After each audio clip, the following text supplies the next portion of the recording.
Fala meus amigos, tudo bem com vocês? Bem-vindo a mais um vídeo do canal Papo Café História. Para quem não me conhece, meu nome é Júlio Roberti, vodunão do Cotoseja há mais de 30 anos, professor, historiador, pós-graduado em História do Rio de Janeiro e escritor. O tema de hoje é da série Casos Sobrenaturais e vai ser sobre violação espiritual. E antes de começarmos, gostaria de divulgar o meu e-book, Ebós e Oferendas. Este e-book contém ebós nos caminhos de Exu e nos caminhos de Egum, além de várias oferendas. Eu estarei deixando o link no primeiro comentário. Bom pessoal, esse é um tema bem delicado que eu resolvi trazer aqui para vocês. Aconteceu comigo em 2017. Através de um amigo meu, um casal chegou a mim procurando ajuda. Eles já tinham percorrido vários e vários lugares sem conseguir a tão sonhada ajuda. Eles estavam numa situação assim bem delicada, bem crítica, tá? Eles estavam a ponto de se separar. E aí na mesa de jogo eu pude identificar algumas coisas que começou a me perturbar um pouco. Até que ela resolveu abrir o jogo e falar comigo o que estava acontecendo. O marido estava desconfiando até de um caso de infidelidade dela. Achava que ela estava traindo ele com o personal trainer dela. Mas isso não estava acontecendo. Ela me relatou que ela estava sendo perseguida e abusada por uma entidade. E o marido não acreditava nela de jeito nenhum. Ele achava que ela estava tendo um caso. Só depois que ela deu uma facada nele, né, que pegou na mão, ela deu uma crise nervosa e atacou ele, né, já que ela não estava mais aguentando. Ela falou que já estava sofrendo esse abuso há meses. E ela sempre com marcas no corpo que ficava, e isso ocasionava a briga do casal. Ela não tinha vontade de ter relação com o marido por causa de tudo que estava passando com ela. E ele não entendia isso. Por quê? Porque ele achava na cabeça dele que era uma situação de traição. Só no dia do casamento deles é que ele pôde acreditar na esposa, porque ele próprio presenciou o fato. E esse fato aconteceu justamente no aniversário de casamento deles. Ela estava se preparando para um jantar que eles iam fazer dentro de casa a sós, e no momento que ela estava no quarto se preparando, a entidade entrou no quarto e começou a abusar dela, de uma forma bem violenta. O marido estava na parte de baixo e escutou aquilo. Ele falou para mim, na época, que achava que o amante dela tinha entrado pela porta de trás e subido no quarto dele. Então ele subiu nervoso, achando que ia pegar a traição da esposa, estava muito irritado.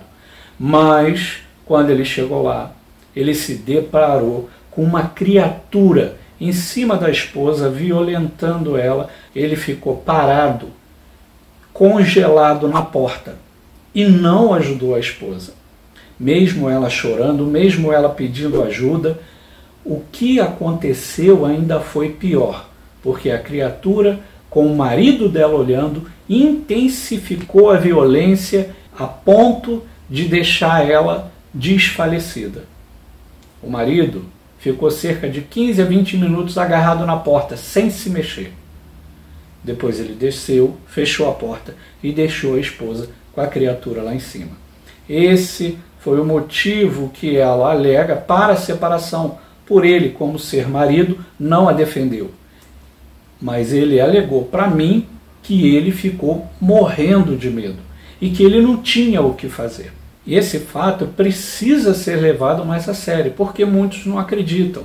Eles perambularam durante muito tempo sem conseguir ajuda. E só depois que eles jogaram comigo que ela teve coragem de se abrir para poder expor tudo o que estava acontecendo. Ela levou 4 meses se recuperando do ataque. Ela ficou bastante machucada, por isso que ela precisou desses meses de recuperação até ela começar a buscar ajuda. Nós conseguimos ajudar o casal. Através de ebós, através de rituais, a gente conseguiu afastar a criatura dela. E esse ebó que foi feito para afastar essa criatura deu o que falar. No momento que nós estávamos fazendo o ebó, primeiro preparamos a casa toda, e na hora de fazer o ebó começou a exalar um cheiro de podre. Era uma coisa insuportável. E ela começou a ficar tonta, a ponto de terem que segurá-la para que ela não caísse. Nesse meio tempo, o marido dela observava tudo, chorando. Imaginem o desespero desse casal, lembrando tudo o que aconteceu. E ali, no momento daquele ebó, poderia ser a solução para os problemas deles. Graças a Deus e aos voduns, depois do ebó, a criatura saiu. Depois do ebó e de alguns rituais feitos para que aquela criatura pudesse largar aquela moça. E infelizmente, eles quebraram a sequência das obrigações. O marido chegou a voltar para fazer um ebó a ele, mas a esposa não. Esse fato, como eu disse para vocês, não é um caso isolado. Há muitas mulheres sofrendo situações semelhantes a esse fato que eu contei para vocês. Eu cuido de várias que estão passando por problemas parecidos, num grau menos intenso do que esse desse caso. Há muitas mulheres passando por isso e pedindo socorro. E infelizmente elas não encontram solução e nem ajuda para os seus problemas. Na maioria das vezes, é até difícil para elas aceitarem o que está acontecendo. Como explicar um fato desse? É difícil.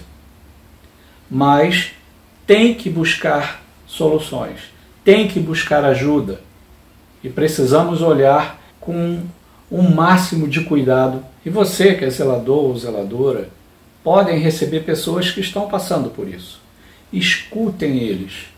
Deem crédito àquilo que está sendo dito, porque é muito importante para poder auxiliar aquela pessoa que está passando por um problema tão sério quanto esse. Tem um caso muito emblemático que foi de Doris Bitter, ou Carla Moran, que se tornou um filme chamado Enigma do Mal. Foi baseado em cima de uma história real, de um acontecimento parecido com esse que eu falei para vocês. E pessoal, não abaixem a guarda, porque o inimigo e o mal existe. Gente, se vocês conhecem algum caso parecido com esse, deixe nos comentários. E se você gostou do vídeo, deixe o seu like, que é muito importante para a gente. E não se esqueça de se inscrever no canal para fazer parte da família Papo Café História. E como eu gosto de me despedir de vocês, vou dar um pau na DG. Axé!